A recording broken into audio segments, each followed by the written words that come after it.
What is good, everybody? This is the Generation 71. I'll be honest, let me just go get a haircut real quick. I'll be right back. Alrighty, and we're back. How does it look, people? Look at this. Look at the haircut. It's all fresh. But I'll be honest, I'm getting old. These sides right here, over here, it used to be full of hair. Now you can see a ton of skin. That's what happens when you get old, people, okay? Make sure you lower your stress. Don't drink as much coffee or my, personal experience, as much energy drinks. Live a happy life, okay? So, anyways, yeah, thank you for tuning back in, guys. Today, we're actually going to be talking about, I know you guys are still waiting on the NFT episode. Trust me, that is coming. I do actually want to make that my first professional video on this. And when I mean professional, I actually want to do some fairly decent editing with it. But there's just so much happening in the news right now. I did say I was going to kind of dive into the news, die in, whatever. Die. We're just gonna die. No, but wanted to actually dive into the news, gaming news, just kind of talk about everything that's been happening. I mean, obviously I'm late to the party. Most of this is old news by the hour after it was announced for the most part. But just the fact that so much has changed in the gaming industry. It's only been a month in 2022. The fact that Microsoft ended up buying Activision, the fact that Sony ended up buying Bungie, the fact that Pokemon Arceus has actually sold more copies in the first week that any of the other Pokemon games on the Switch ever have. It's already, I think, over 6 million copies or something like that. Or okay, maybe not 6 million, but it's a lot. It's a lot of copies. Let's just say that. So, and it's crazy just to see how much has changed in a little over a month. Now, you can make the argument, especially with the Activision acquisition. I feel like that's going to be a tongue twister. That is still not going to be finalized until next year, 2023. And now the FDC, Federal Commission, whatever, the FCC, maybe that's what it is. The FCC is actually now investigating the acquisition, making sure everything's on the up and up, that it's not going to be monopolistic. Man, I'm just really, I need to talk more. My words aren't words. But that isn't finalized, but it's still really big news for the gaming industry because it's showing where things are going, how we're probably going to see the layout of everything going to be within the next couple of years. When as far as the Microsoft Activision acquisition goes, shows that they're definitely really trying to boost more value into the Game Pass, saying, hey, we have all this stuff exclusive now coming strictly to the Game Pass, or maybe Game Pass timed exclusive, things of that nature.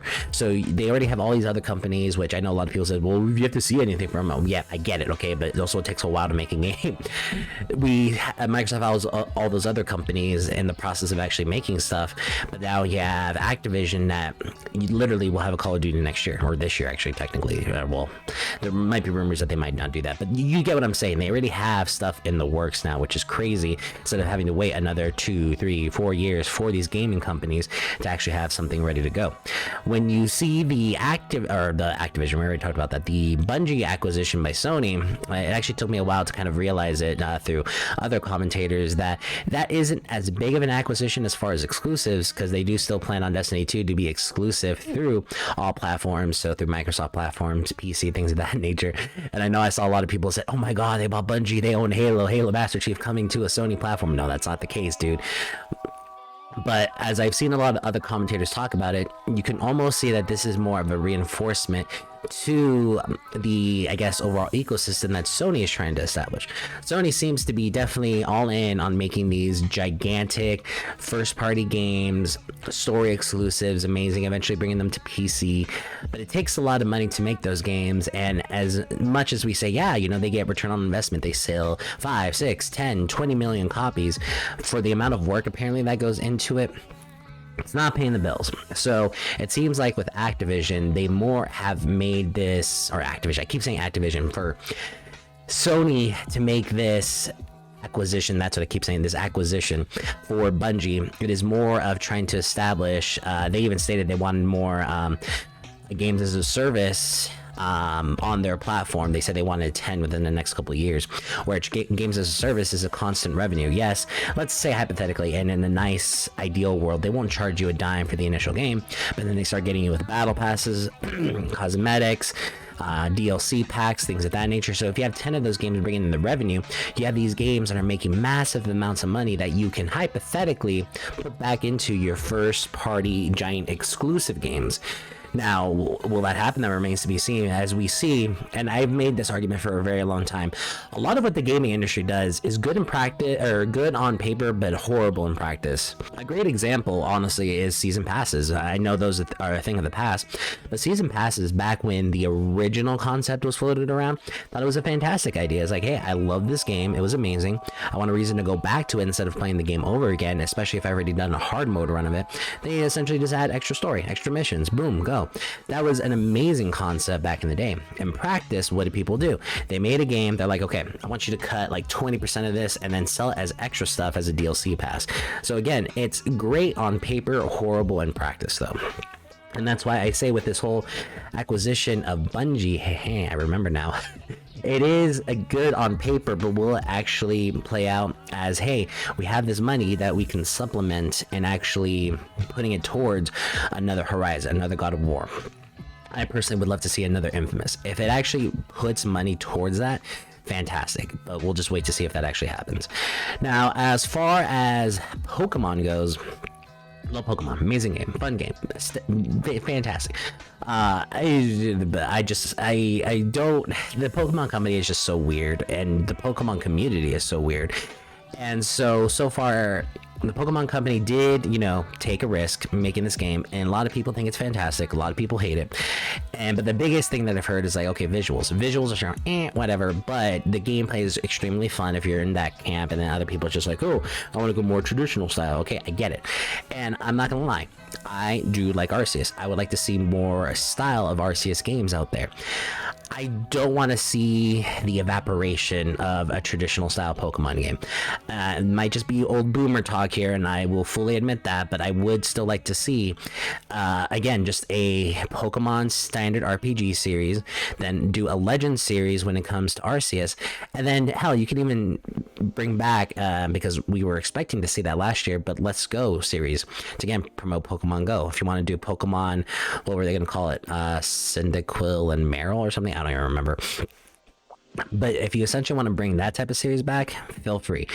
You have 3 separate series, 3 different types of communities, and I guess you could say everybody will be happy.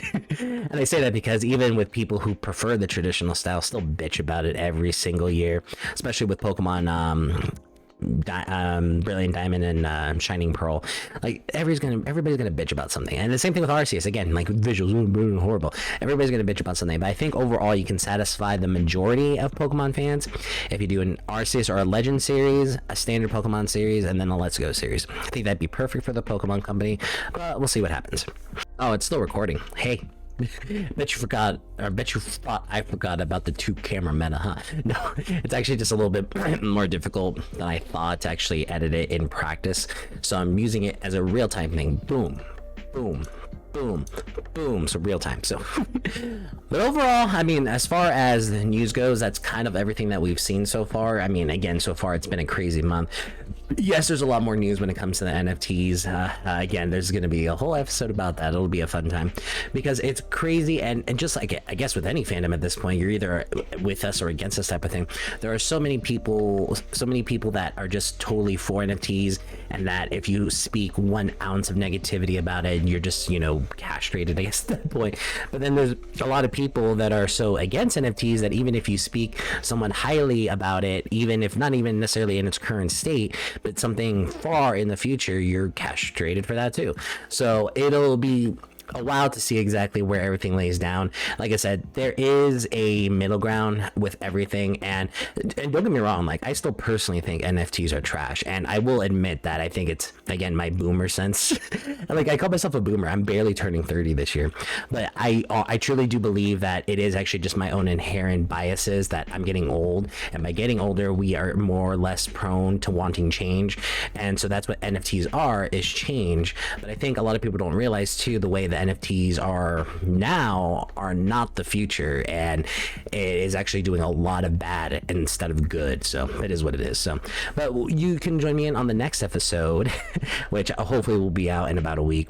I'm trying to make weekly episodes. The new stuff, like new news stuff, hopefully will be a lot more frequent, especially when stuff starts coming out. But in general, like, high production stuff should be weekly. So, but yeah, let me know what you guys think. If you guys have any feedback, anything of that nature, let me know. Let me know how wrong I am for being for NFTs or being against NFTs, whatever. So anyways, this has been The Generation 71. We'll catch you guys later.